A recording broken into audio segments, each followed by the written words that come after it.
Hello friends, मैं Gautam Kumar best study with Gautam में आप लोगों का पुनः स्वागत करता हूं। जैसा कि अब एग्ज़ाम में बहुत ही कम दिन बचा हुआ है, तो आज मैं जो आप लोगों को वीडियो बना रहा हूं, उस वीडियो बनाने का जो उद्देश्य है, आज ये उद्देश्य नहीं है कि आप लोगों को क्या बताऊं, क्या समझाऊं, क्या ऐसी चीज़ बता दूं जिससे स्कोर आप लोगों का बढ़ जाए। ये तो आप लोग भली भांति पढ़ रहे होंगे, अब अंतिम समय में है तो आप लोग पढ़ ही रहे होंगे। अब बहुत उसमें हेर फेर करने की ज़रूरत नहीं है। जैसे आप लोगों की पढ़ाई चल रही है वैसे अच्छी तरह से चल ही रही होगी। आज मैं आप लोग जो बताने जा रहा हूँ वो चीज़ मैं आप लोग को बताने जा रहा हूँ कि अच्छी खासी तैयारी होने के बाद भी एग्ज़ाम में अटेम्प्ट लेने की जो आप लोगों की क्षमता होती है, जो आप लोग कमेंट के माध्यम से पूछते हैं कि अटेम्प्ट कितने लें, स्कोर कितना करना सही रहेगा, तो उसको मैं ये देख रहा हूँ कि अगर आपकी तैयारी बहुत ही अच्छी है तो अटेम्प्ट भी वहाँ पर सावधानी से लेनी है। ऐसा नहीं कि अच्छी तैयारी है और 150 में 150 अटेम्प्ट ले लिए तो इसमें नेगेटिव मार्किंग भी है। इसको समझना होगा आप लोगों को। तो आज का जो वीडियो है, पूरा वीडियो इसी पर केंद्रित है कि अटेम्प्ट कितने लें, स्कोर कितना करना सही रहेगा, नेगेटिव मार्किंग जो है इसमें उससे कैसे हम लोग निपटें। कहने का मतलब ये हुआ कि एक क्वेश्चन अगर सही करते हैं तो 4 नंबर मिलते हैं और एक क्वेश्चन गलत करते हैं तो 1 नंबर कट जाएगा आपको उससे। तो इसको कैसे हम लोग मैनेज करें, तो इसी बात को आज हम लोग चर्चा करेंगे कि कैसे हम लोग इस निगेटिव मार्किंग से बचें, कैसे उस समस्या को हल करें, कितने अटेम्प्ट लें, स्कोर कितना सही रहेगा। तो इस सारी बातों को आज हम लोग समझने का प्रयास करेंगे। तो पहला पॉइंट ये रहे कि अटेम्प्ट कितने लें। क्योंकि मैं यहाँ पर सारे जो क्वेश्चन है आप लोगों के दिमाग में, जो भी इस समय यही क्वेश्चन चल रहा है आप लोगों के दिमाग में, क्योंकि पढ़ाई जितना करना था आप लोग कर चुके हैं, अब उसमें संशोधन नहीं कर सकते हैं। लेकिन जो क्वेश्चन आप लोगों के दिमाग में जितने भी 9 लाख 10 लाख स्टूडेंट हैं, उन सारे स्टूडेंट के दिमाग में यही क्वेश्चन चल रहा होगा कि अटेम्प्ट कितने लें, स्कोर कितने करें, नेगेटिव मार्किंग क्या है, क्वेश्चन का लेवल क्या है। तो इन सारे क्वेश्चन का आज मैं जवाब आप लोगों को देने का प्रयास करूंगा। हमको उम्मीद है कि आप लोग इस जवाब से, इस आंसर से आप लोग पूरी तरह से संतुष्ट होंगे। तो पहला जो आप लोग के दिमाग में क्वेश्चन चल रहा है, कितने अटेम्प्ट करें। दूसरा क्वेश्चन ये चलता होगा कितना स्कोर करना सही रहेगा। तीसरा ये है कि नेगेटिव मार्किंग कितना। बहुत सारे ऐसे स्टूडेंट हैं उनको अभी ये भी पता नहीं है कि नेगेटिव मार्किंग कितना है, कितना अगर सही करते हैं तो कितना अंक मिलेगा, कितना गलत करते हैं तो कितना अंक कटेगा। तो उसी बात को समझेंगे। आप लोग इसको जब फॉर्म निकला था उसमें देखे होंगे आप लोग, हो सकता है बीच में भूल गए होंगे, तो उसको मैं पुनः उसको रिकॉल कर दे रहा हूँ। उसके बाद एक क्वेश्चन का लेवल कैसा रहेगा इसको भी हम लोग देखेंगे। तो पहला हम लोग देखते हैं कि अटेम्प्ट को समझते हैं। पहले हम लोग अटेम्प्ट को समझेंगे। तो क्वेश्चन अटेम्प्ट, ये तो आप लोग जानते हैं कि क्वेश्चन 150 का है, ये लोग सभी जानते हैं। 150 क्वेश्चन, एक क्वेश्चन अगर सही करते हैं, देखिए एक क्वेश्चन सही करते हैं तो आपको 4 अंक मिलेंगे, पहली बात ये। और एक क्वेश्चन अगर गलत करते हैं तो 1 अंक कट जाएगा आप लोग के सही में से। तो 150 क्वेश्चन हुआ, इसका मतलब ये हुआ कि 150 × 4 यानी 600 अंक का आप लोग का एग्जाम है। इसको आप लोग समझ लीजिए कि 600 अंक का आप लोग का एग्जाम होने वाला है। 150 क्वेश्चन है, 4 नंबर अगर सही करते हैं क्वेश्चन तो 4 नंबर मिलेंगे। तो 150 × 4 यानी 600।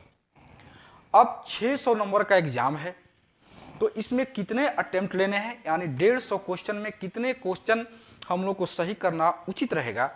तो इसको समझने के लिए, क्वेश्चन के अटेम्प्ट को समझने के लिए 3 बातें समझनी बहुत जरूरी है। कितने अटेम्प्ट लें, इसको समझने के लिए 3 बातों का आप लोगों को ध्यान देना बहुत ही जरूरी है। पहली बात देखिए क्या है, क्वेश्चन की प्रकृति। पहले जब आप लोग एग्जाम देने बैठिएगा एग्जामिनेशन हॉल में तो क्वेश्चन देखिएगा आप लोग, तो उसमें 3 तरह के क्वेश्चन आप लोगों को दिखाई देंगे। एक वो क्वेश्चन जो बहुत ही आसान होता है, देखते ही आप आंसर सही कर देते हैं।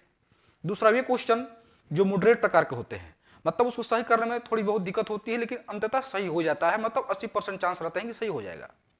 और तीसरा वो क्वेश्चन जो हार्ड रहता है, मतलब उस क्वेश्चन को आपको रिस्क लेना पड़ेगा। अगर रिस्क लेते हैं तो रिस्क लीजिए, अगर लगता है कि रिस्क लेना सही रहेगा, मतलब तुक्का मारना सही रहेगा तो तुक्का मार सकते हैं, तो छोड़ सकते हैं, वो हार्ड क्वेश्चन की श्रेणी में आते हैं।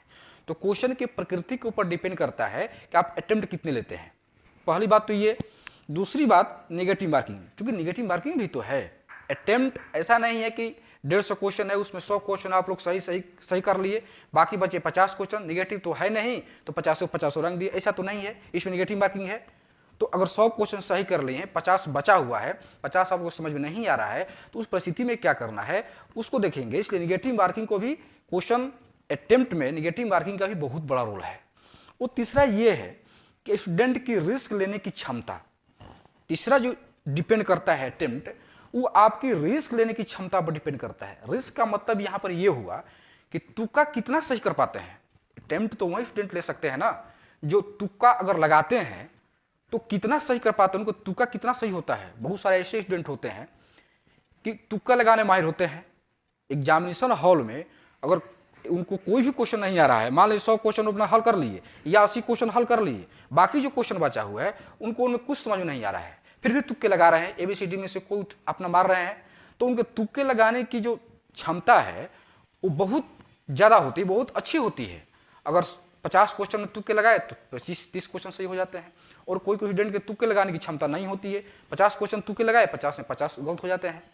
तो आपकी तुक्का लगाने की जो क्षमता है, तो ये जो रिस्क ले रहे हैं स्टूडेंट, तो रिस्क को ही तुक्का सही करने की क्षमता कह सकते हैं। रिस्क ले रहे हैं तो कितना आप उस रिस्क में सफल हो रहे हैं, ये भी डिपेंड करता है अटेम्प्ट पर।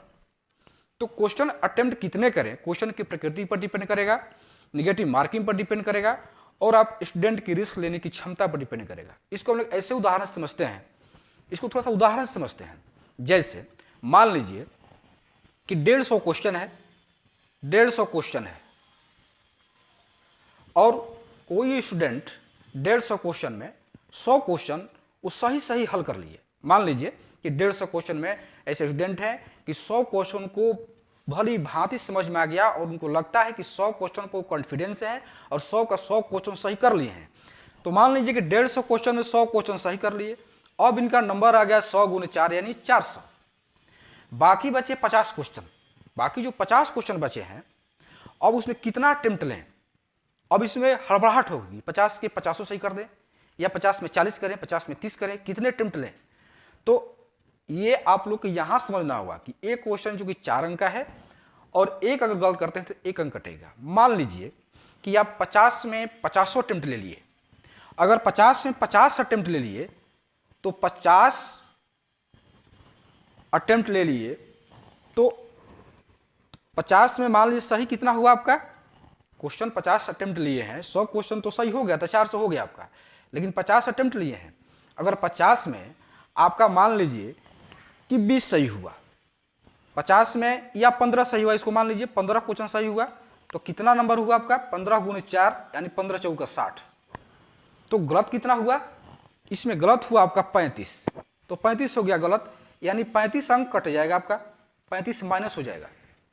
तो 60 - 35 कितना बचा 25, यानी सब काट के आपको 25 अंक प्लस मिला, यानी 50 अटेम्प्ट भी लिए, अगर 50 क्वेश्चन समझ में भी नहीं आया फिर भी अटेम्प्ट लिए, तो उसमें सही होने की जो प्रोबेबिलिटी होती है, प्रायिकता होती है, आप लोग मैथ में पढ़े होंगे, तो उस प्रोबेबिलिटी के अंतर्गत आप 50 में 15 सही कर सकते हैं। और थोड़ा बहुत भी आप दिमाग से काम करेंगे, क्योंकि तुक्का जो लगा रहे हैं यहाँ पर, एक मैं अलग से वीडियो बनाऊंगा तुक्का लगाने की जो संभावना होती है, तुक्का कैसे लगाएं कि ज़्यादा क्वेश्चन सही हो जाए, उसको भी हम बताएंगे कि तुक्का कैसे लगाएं कि ज़्यादा से ज़्यादा क्वेश्चन सही हो।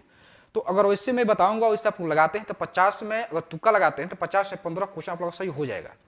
तो 15 क्वेश्चन सही होने का मतलब हुआ कि आपका 60 नंबर सही हो गया और 15 सही हुआ, गलत कितना हुआ 35, 35 गलत का मतलब 35 अंक कट गया। तो 60 में से 35 कटा तो 25 बचा।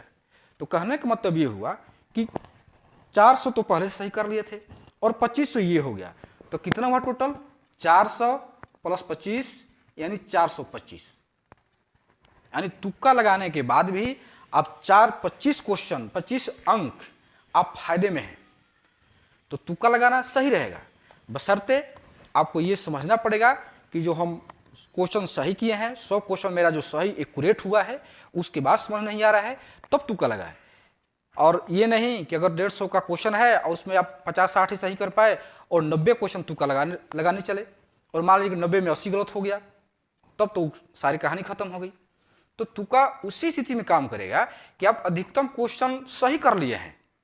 150 क्वेश्चन में 100 क्वेश्चन सही कर लिए हैं या 105 क्वेश्चन सही कर लिए हैं या 90-95 क्वेश्चन सही कर लिए हैं तब तुक्का आपका काम करेगा। ऐसा थोड़े है कि 150 में आप 50 क्वेश्चन सही किए और 100 क्वेश्चन तुक्का लगाने लगे। 100 में मान लीजिए कि 90 क्वेश्चन या 70 क्वेश्चन सही करे और सब गलत हो जाए तो काट कूट के आपका माइनस में चला आएगा। तो ऐसी स्थिति में तुक्का काम नहीं करेगा। ये उस स्टूडेंट के लिए तुक्का काम करता है, ये उस स्टूडेंट के लिए अटेम्प्ट मायने रखता है जो अधिकतम क्वेश्चन सही करने के चक्कर में रहते हैं, अधिकतम क्वेश्चन सही कर पाते हैं। उसी स्टूडेंट का अटेम्प्ट जो है वो अगर भी तुक्का लगाएंगे तो उनका सही होने की प्रोबेबिलिटी ज़्यादा रहती है। तो इस तरह से हम लोग क्वेश्चन अटेम्प्ट को अभी हम लोगों ने समझा कि कैसे क्वेश्चन को अटेम्प्ट करें, कितना अटेम्प्ट करना सही रहेगा। और दूसरी जो आप लोगों के दिमाग में ये क्वेश्चन चल रहा होगा कि कितना स्कोर करना सही रहेगा।